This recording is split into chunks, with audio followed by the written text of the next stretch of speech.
Hello everyone, स्वागत है आप सभी का आपके प्यारे YouTube channel nursing with Nitin में। तो जी हाँ दोस्तों, मैं नितिन सिंह फिर लौट आया हूँ आपके सामने नई क्लास लेकर, जो कि होने वाली है आपकी CHO सीरीज से।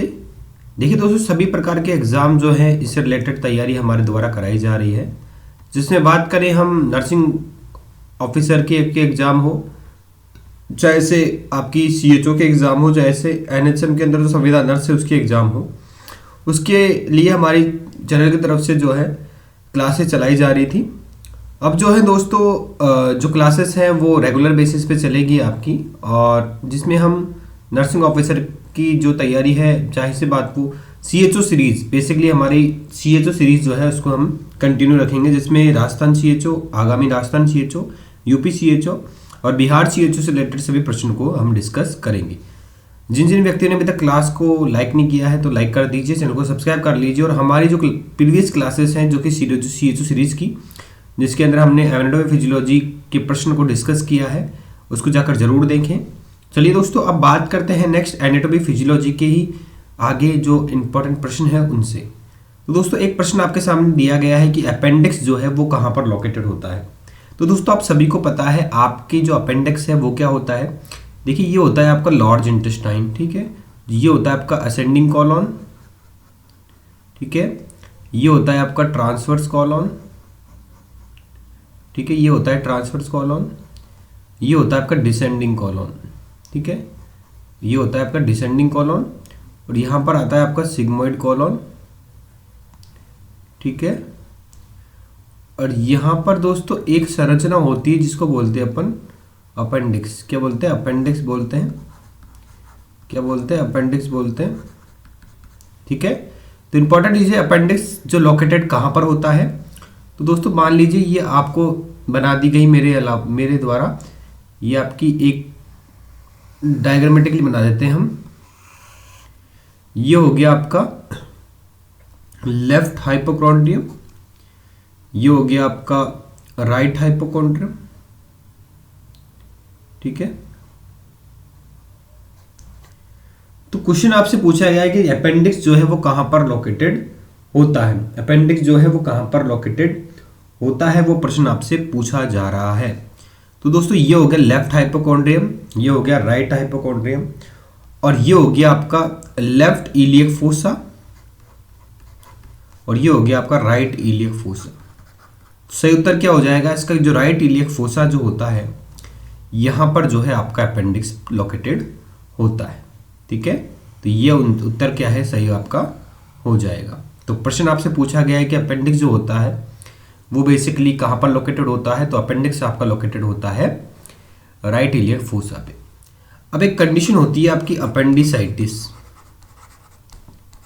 ठीक है। अपेंडिसाइटिस कंडीशन के अंदर दोस्तों क्या होता है, मैकबर्नी पॉइंट जो होता है, मैकबर्नी इंसिजन लगता है यहाँ पे।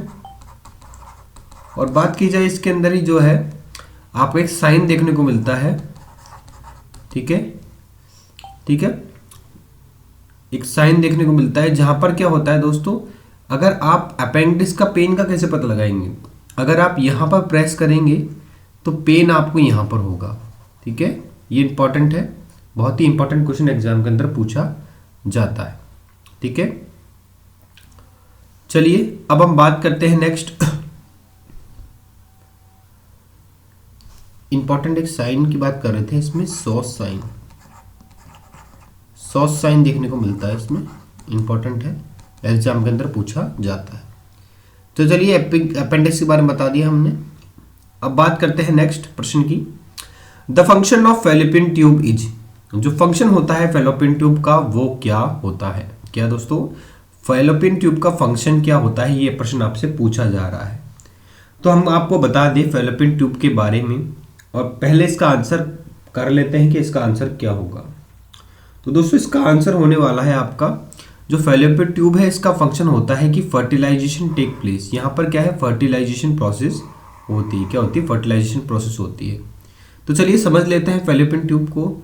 देखिए फैलोपियन ट्यूब में क्या होता है, फैलोपियन ट्यूब में एक पार्ट होता है फैलोपियन ट्यूब का एम्पुला, तो ये सबसे लार्जेस्ट पार्ट होता है।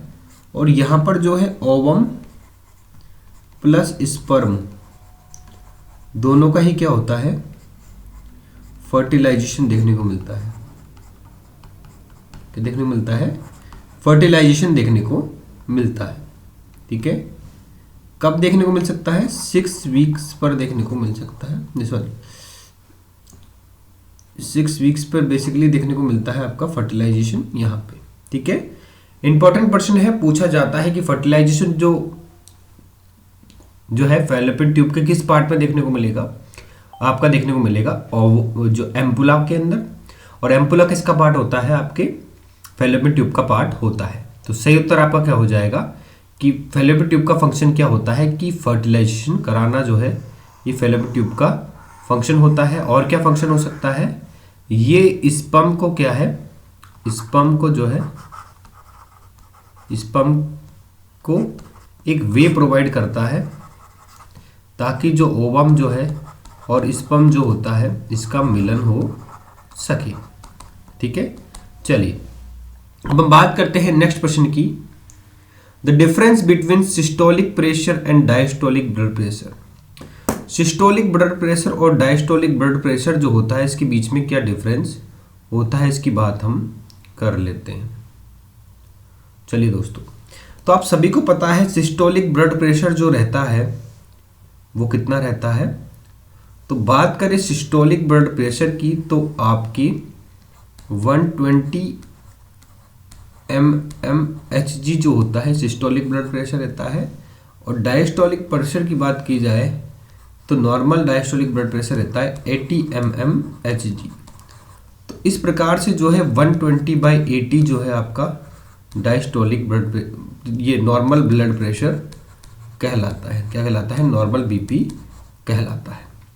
अब बात कर रहे हैं कि सिस्टोलिक ब्लड प्रेशर और डायस्टोलिक ब्लड प्रेशर के बीच का जो डिफरेंस होता है जो कि है आपका 40, वो क्या है दोस्तों, तो 40 जो है आपका वो होता है आपका, क्या होता है आपका पल्स प्रेशर। क्या होता है, पल्स प्रेशर कहलाता है। क्या कहलाता है, पल्स प्रेशर कहलाता है। तो सही उत्तर आपका क्या हो जाएगा कि सिस्टोलिक ब्लड प्रेशर और डायस्टोलिक ब्लड प्रेशर के बीच का गैप को क्या कहते हैं, पल्स प्रेशर कहते हैं। तो राइट आंसर क्या हो जाएगा, pulse pressure is the right answer. चलिए दोस्तों, हम बात करते हैं नेक्स्ट प्रश्न की। The smallest bone of the human body. Human body की जो सबसे स्मॉलेस्ट बोन होती है, सबसे छोटी हड्डी होती है, उसका नाम क्या है। तो सबसे पहले बात करते हैं टोटल नंबर ऑफ बोन्स कितनी होती है बॉडी में। टोटल नंबर ऑफ बोन्स की बात की जाए तो 206 हड्डियां होती हैं मानव शरीर के अंदर। और सबसे छोटी, सबसे स्मॉलेस्ट जो बोन होती है वो कौन सी होती है, वो होती है आपकी दोस्तों स्टेपीज। स्टेपीज जो होती है ईयर बोन होती है। बेसिकली बात की जाए तो ईयर बोन के अंदर भी 3 प्रकार की बोन होती है, MIS। एक होती है मेलस, एक होती है इनकस, एक होती है स्टेपिस। 3 बोन जो होती है वो ईयर बोन होती है। इसमें सबसे छोटी कौन सी होती है, आपकी स्टेपिस बोन सबसे छोटी होती है। ठीक है, उत्तर क्या हो जाएगा, stapes is the right answer. ठीक है, चलिए अब हम बात करते हैं नेक्स्ट प्रश्न की। Sinoatrial node is located in which part of the heart. तो दोस्तों प्रश्न आपसे पूछा जा रहा है कि जो आपका SA नोड होता है, साइनोएट्रियल नोड को क्या कहा जाता है, SA नोड कहा जाता है। और ऐसे नोड को ही क्या करते हैं, क्या बोलते हैं, pacemaker of the heart कहते हैं, pacemaker of the heart. ठीक है, ये फर्स्ट पेस मेकर होता है हार्ट का। सेकंड पेस मेकर की बात की जाए, अगर आपका ऐसे नोड जो है ये काम करना अगर बंद कर देता है तो सेकंड पेस मेकर किसको कहा जाता है, ये कहा जाता है आपके AV नोड को। ठीक है, ये आपके हार्ट के चेंबर हो गए 4। ठीक है, ये हो गया आपका left atrium, right atrium, left ventricle, sorry मान लीजिए ये हो गया आपके 4 हार्ट के चैम्बर, ये हो गया आपका लेफ्ट एट्रियम, ये हो गया राइट एट्रियम, ये हो गया लेफ्ट वेंट्रिकल, ये हो गया राइट वेंट्रिकल। तो ऐसे नोड जो पाया जाएगा वो यहाँ पर पाया जाता है, यहाँ पे,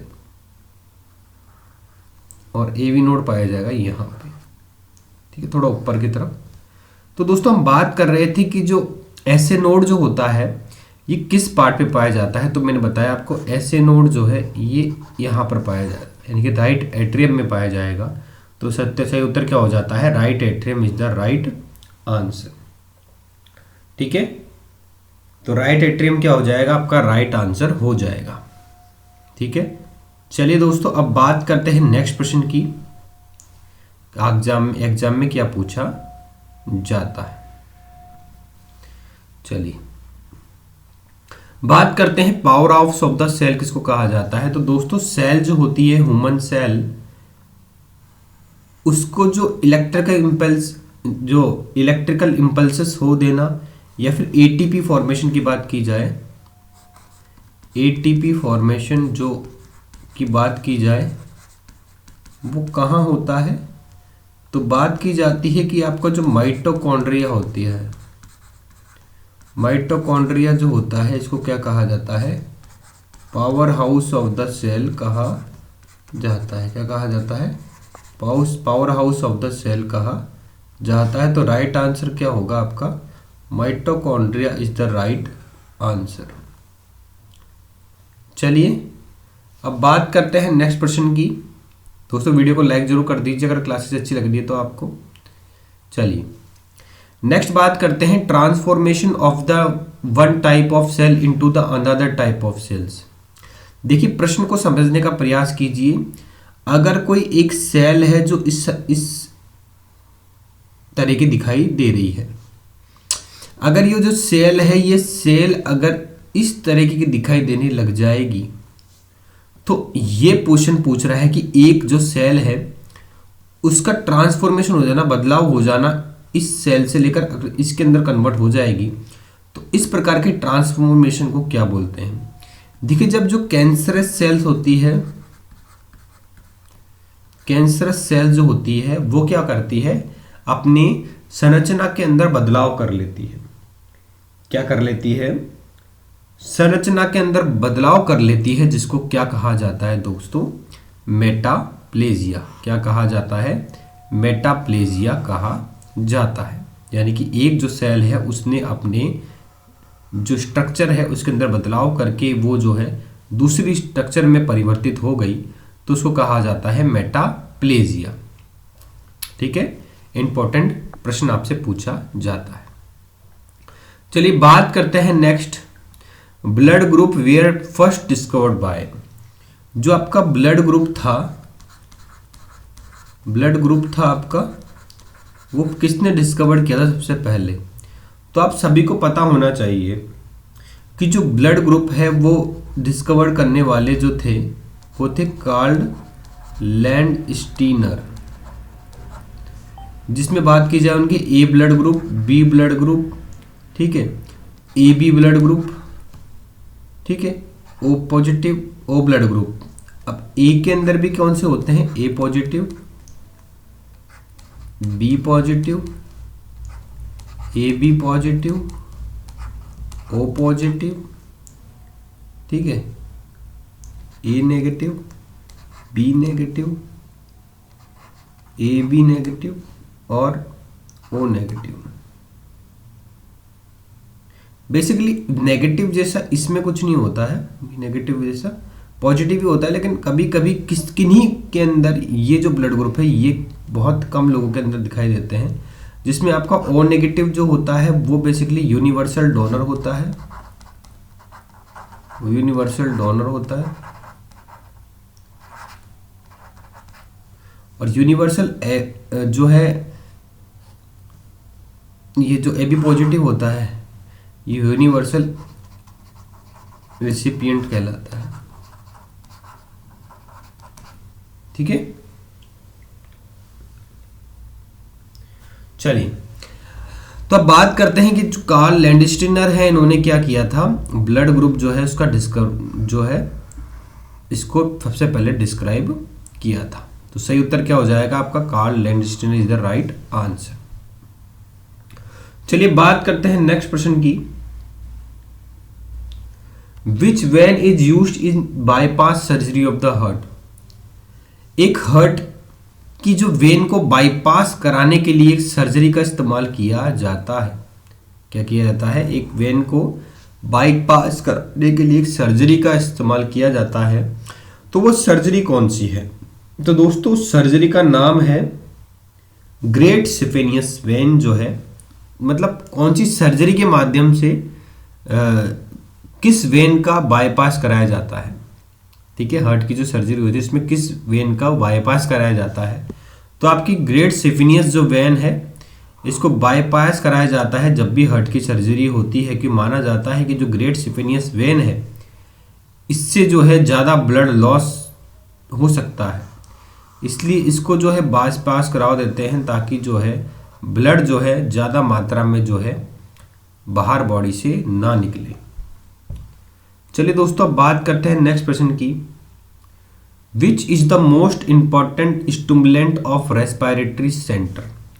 अगर कभी भी दोस्तों बात की जाए कि जो रेस्पिरेटरी सेंटर की बात की जाए, ठीक है, तो अगर आपको कभी भी रेस्पिरेटरी सेंटर को स्टिमुलेट कराना है, ठीक है, या तो आपको बढ़ाना है या आपको कम करना है, तो दोस्तों हमेशा ध्यान रखना कि आप जो है अगर आपकी बॉडी के अंदर कार्बन डाइऑक्साइड का लेवल बढ़ जाता है ना, तो आपका रेस्पिरेटरी सेंटर है ना जो वो कम क्या होता है, एक्टिवेट हो जाता है, स्टिमुलेट हो जाता है, जिससे क्या है आपकी जो है सांस की डेप्थ जो है, रेस्पिरेशन की जो डेप्थ है वो कम ज़्यादा हो सकती है अगर आपकी जो कार्बन डाइऑक्साइड का जो लेवल है ब्लड के अंदर अगर वो बढ़ा हुआ देखने को मिलता है।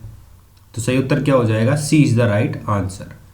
अब बात करते हैं next, in Parkinson's disease which neurotransmitter is reduced in the basal ganglia.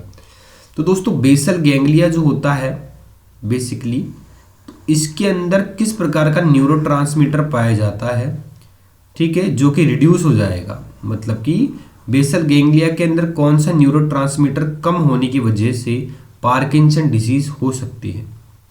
तो दोस्तों आप सभी को पता होना चाहिए कि जो आपका डोपामीन होता है ये एक प्रकार का एक्साइटेटरी न्यूरोट्रांसमीटर होता है। क्या होता है, एक्साइटेटरी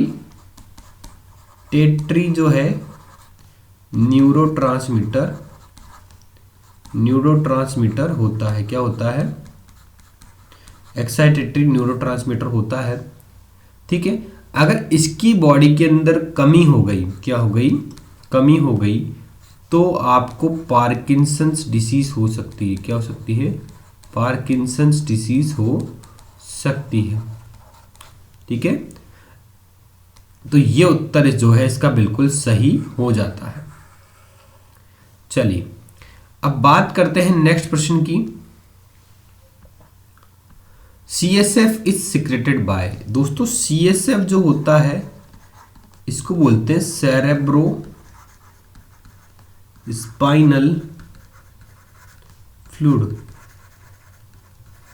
CSF जो होता है इसको बोलते हैं सेरेब्रो स्पाइनल फ्लूइड, और कोरोइड प्लेक्सस जो होता है यहां से इसका सिक्रेशन होता है।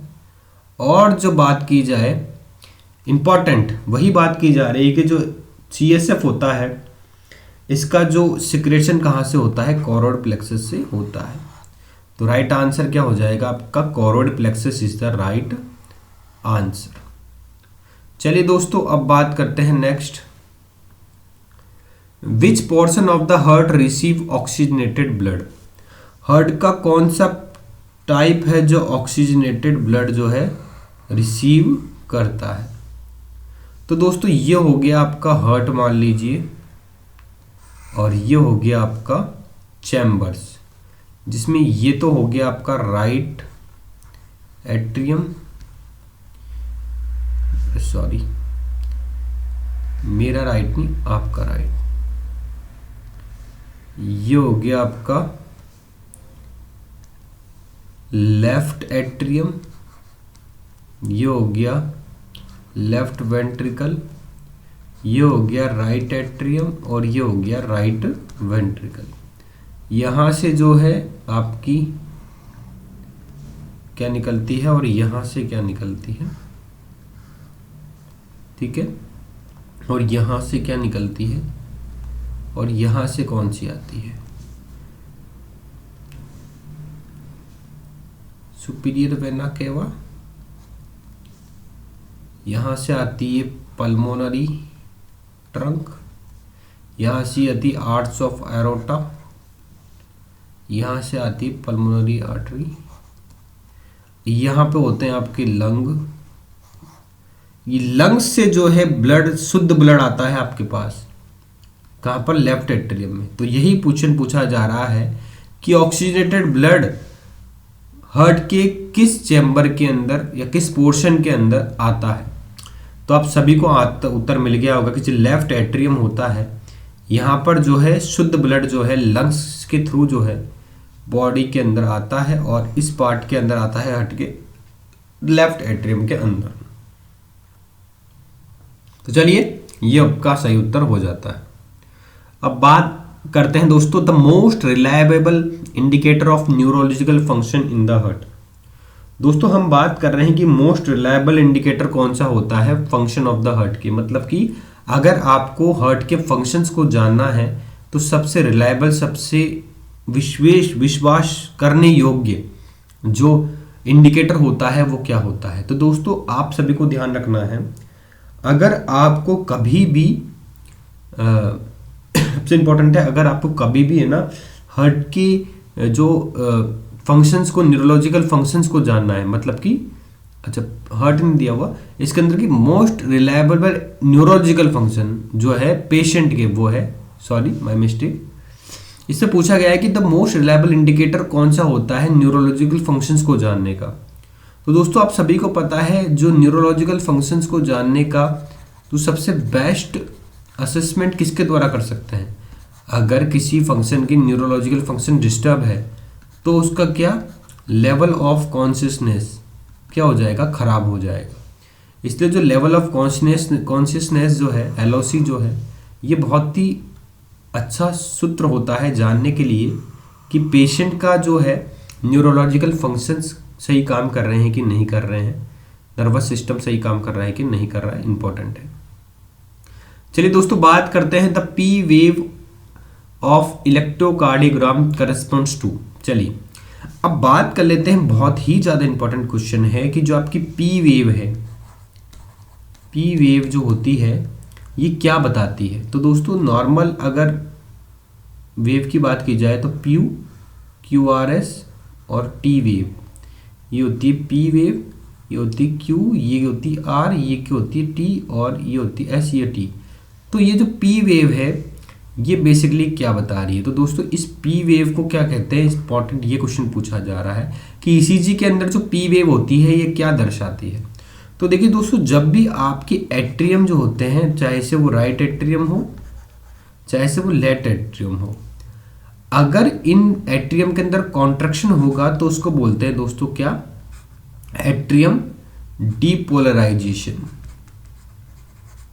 ठीक है, क्या हो जाता है, एट्रियम डीपोलराइजेशन कहते हैं इसको।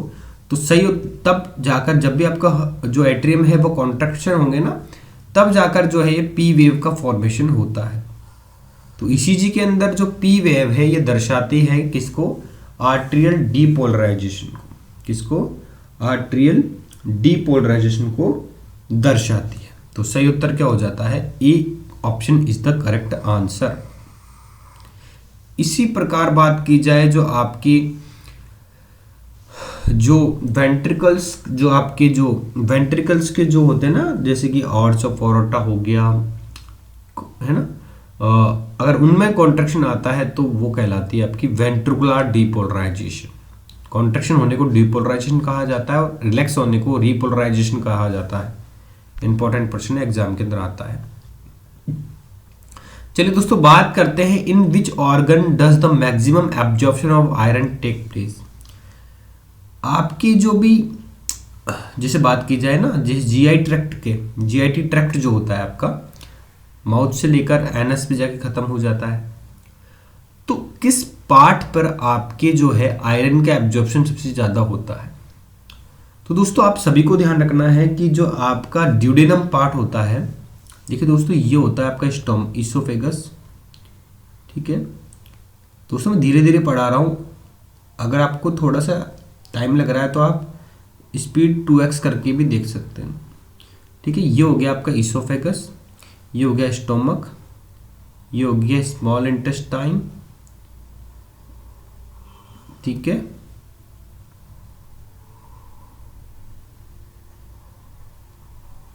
चलिए अब इसके पार्ट्स की बात कर ली जाए तो ये होता है आपका इसोफेगस, ये हो गया स्टोमक, ये हो गया स्मॉल इंटेस्टाइन। अब दोस्तों स्मॉल इंटेस्टाइन के भी 3 पार्ट होते हैं। पहला जो पार्ट होता है यहां से लेकर मान लो यहां तक, कौन सा है, वो है ड्यूडेनम, कौन सा, ड्यूडेनम। और यहां से लेकर और यहां तक जो पार्ट है वो हो गया इलियम, और ये हो गया इस्चियम। तो आपका जो ड्यूडेनम पार्ट होता है ना, इस पार्ट में सबसे ज्यादा क्या होता है, आयरन का एब्जॉर्प्शन देखने को मिलता है। क्या मिलता है? आयरन का एब्जॉर्प्शन देखने को मिलता है। तो बेहतर उत्तर क्या हो जाएगा कि आयरन का सबसे ज्यादा एब्जॉर्प्शन जो होता है स्मॉल इंटेस्टाइन के ड्यूडेनम इंटेस्टाइन की तरफ होता है, जो पहला पार्ट होता है स्मॉल इंटेस्टाइन का। चलिए अब बात करते हैं नेक्स्ट प्रश्न की। The rate of drug absorption is greatest in the, सबसे ज्यादा जो ड्रग का एब्जॉर्प्शन होगा वो किस पार्ट पर होता है? तो आप सभी को पता होना चाहिए कि जो सबसे ज्यादा ड्रग है वो किस पार्ट पर एब्जॉर्प्शन होगी, वो होगी आपकी स्मॉल इंटेस्टाइन पर। देखिए स्मॉल इंटेस्टाइन पर जो होते हैं बहुत सारे जो है इंट्रिंसिक फैक्टर्स पाए जाते हैं, और सबसे ज़्यादा जो है बहुत ज़्यादा जो एंजाइम्स कनेक्ट करता है आपका स्मॉल इंटेस्टाइन, जिससे क्या है बहुत ही जल्दी और बहुत ही अच्छी मात्रा में जो है ड्रग का एब्जॉर्प्शन हो सकता है। बहुत ही ज़्यादा एब्जॉर्प्शन जो है, इंपॉर्टेंट एब्जॉर्प्शन जो है वो स्मॉल इंटेस्टाइन के थ्रू ही होते हैं। चलिए दोस्तों बात करते हैं next. Which teeth are used for chewing and grinding the food? दोस्तों खाने को चबाने के लिए और घोलने के लिए मुंह के अंदर ग्राइंडिंग के लिए कौन से टीथ जो है उनका इस्तेमाल किया जाता है? देखिए दोस्तों आपके टीथ की बात की जाए तो प्रीमोलार, मोलार, इनकस, कैनाइन, ठीक है। तो ये जो होते हैं आपके टीथ होते हैं बेसिकली। और बात की जाए आपके चबाने के लिए और ग्राइंडिंग के लिए जो इस्तेमाल होते हैं आपके टीथ, वो कौन से होते हैं? वो होते हैं प्रीमोलार और मोलार। प्रीमोलार और मोलार टीथ का इस्तेमाल होता है खाने को चबाने के लिए और जो फूड है उसको मिक्स करने के लिए, ग्राइंड करने के लिए बेसिकली जो है उसका इस्तेमाल होता है। चलिए अब बात करते हैं नेक्स्ट प्रश्न की। दोस्तों वीडियो को लाइक जरूर कर दें। चलिए बात कर लेते हैं इसकी इंपॉर्टेंट जो भी चीज़ है उसके बारे में। तो देखिए मैं आपको बता रहा था कि जो सेंट्रल इंसीजर होते हैं ना, सबसे पहले वाले जो आगे के 2 दांत होते हैं, है ना, और लेटरल जो बगल के 2 साइड के 2 जो है बारीक दांत होते हैं, जो किनोर जो है वो क्या होते हैं, खाने को काटने के लिए होते हैं। किसको? खाने को काटने के लिए, बाइट करने के लिए, कट करने के लिए। साइड के और सामने के 2 दांत जो होते हैं ऊपर नीचे, वो जिसको बोला जाता है इंसीजर्स। कैनाइन जो दांत होते हैं ना, वो है जो मोस्टली जो है किसी भी खाने को मतलब अलग करने के लिए, टीयर काट फाड़ देने के लिए या फिर क्रश चबाने के लिए इस्तेमाल में होते हैं। इसी प्रकार प्रीमोलार जो टीथ है, मोलार जो टीथ है और विजडम जो टीथ है, वो मोस्टली जो है खाने को चबाने के लिए और ग्राइंड करने के लिए इस्तेमाल होते हैं। विजडम जो तीत है बेसिकली इसको अकल डाड के नाम से भी जाना जाता है। हिंदी में की बात है अकल डाड। अकल डाड मतलब कि ऐसा माना जाता है कि जो 20 साल का जो व्यक्ति होता है, 16 से 20 साल का व्यक्ति, उसको अकल तभी आती है जब उसका विजडम तीत आने लगता है। ठीक है, चलिए अब बात करते हैं नेक्स्ट कि जो identify the part of human stomach which connects joints with oesophagus. तो स्टोमक का कौन सा पार्ट होता है जो कि आपकी इसोफेगस से जुड़ता है? तो दोस्तों ये होगी आपकी इसोफेगस, ये होगा आपका स्टोमक। तो ये पूछ रहा है कि जो ये वाला पार्ट है ना, ये वाला पार्ट, ये वाले पार्ट को क्या कहते हैं? तो दोस्तों इस पार्ट को कहते हैं आपका क्या? कार्डिया। क्या पार्ट कहते हैं? कार्डिया कहते हैं। क्या कहते हैं? कार्डिया कहते हैं। तो आंसर क्या हो जाएगा इसका? कार्डिया। पाइलोरिस पार्ट इसको कहा जाता है, बॉडी पार्ट इसको कहा जाता है।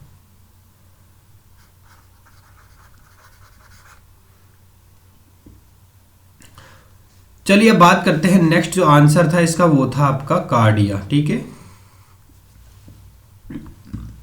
विच ion helps in the blood clotting.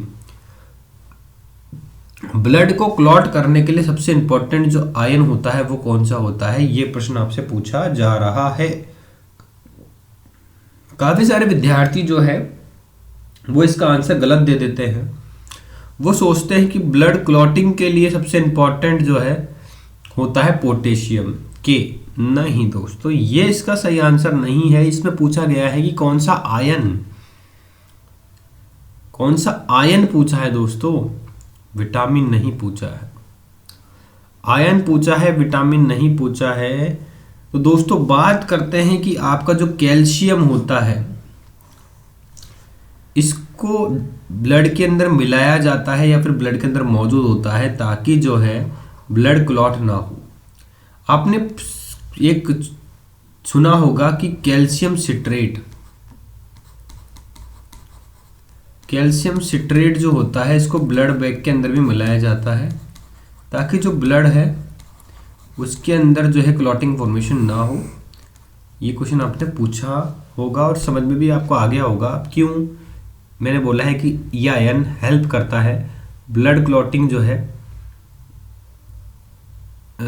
ये आयन हेल्प करता है ब्लड क्लॉटिंग के लिए। ठीक है, तो हाँ, तो ये कह रहे थे कि ब्लड क्लॉटिंग, इसमें नॉट आएगा, गलत आंसर। ये क्वेश्चन थोड़ा गड़बड़ है, इसको देखना पड़ेगा। विच ion helps in the blood clotting. तो ब्लड क्लॉटिंग के लिए कौन सा आयन हेल्प करता है? तो दोस्तों यही क्वेश्चन पूछा गया है कि ब्लड क्लॉटिंग के लिए कौन सा आयन हेल्प करता है। तो कैल्शियम सिट्रेट जो है वो ब्लड क्लॉटिंग के लिए हेल्प करता है, इंपॉर्टेंट है। लेकिन अगर इसको ज़्यादा मात्रा में मिला दिया जाता है ब्लड बैग के अंदर तो ये जो है वो उल्टा असर भी कर सकता है। ठीक है, इसलिए इसको प्रिसाइज मात्रा में ही जो है ब्लड बैग के अंदर मिलाया जाता है। चलिए बात करते हैं नेक्स्ट।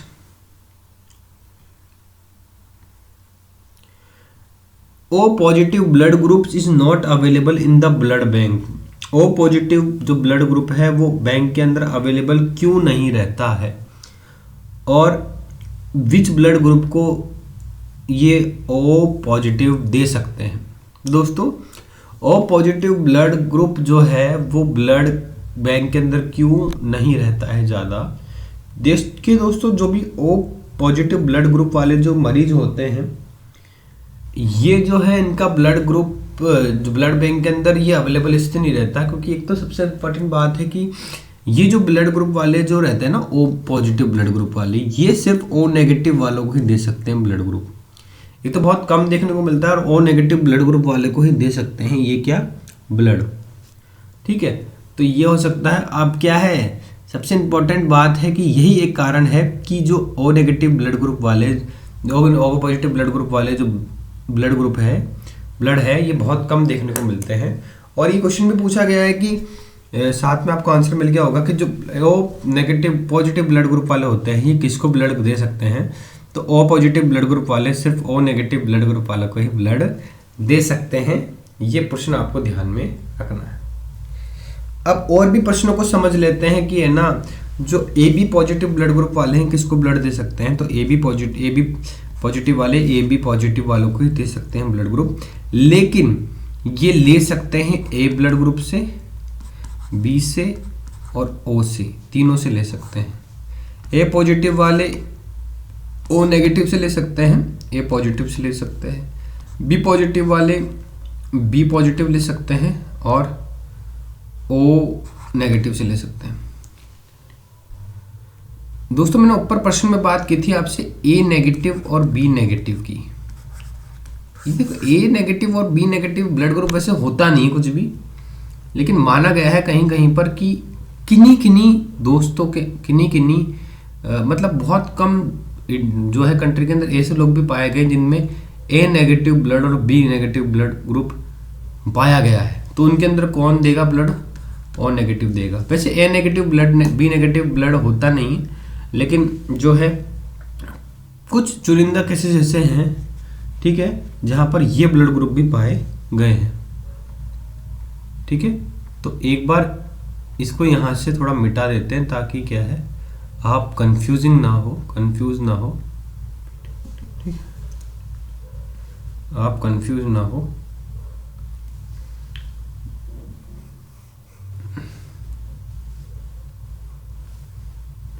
चलिए अब बात करते हैं नेक्स्ट प्रश्न की। तो आंसर क्या हो जाएगा इसका, O negative is the right answer.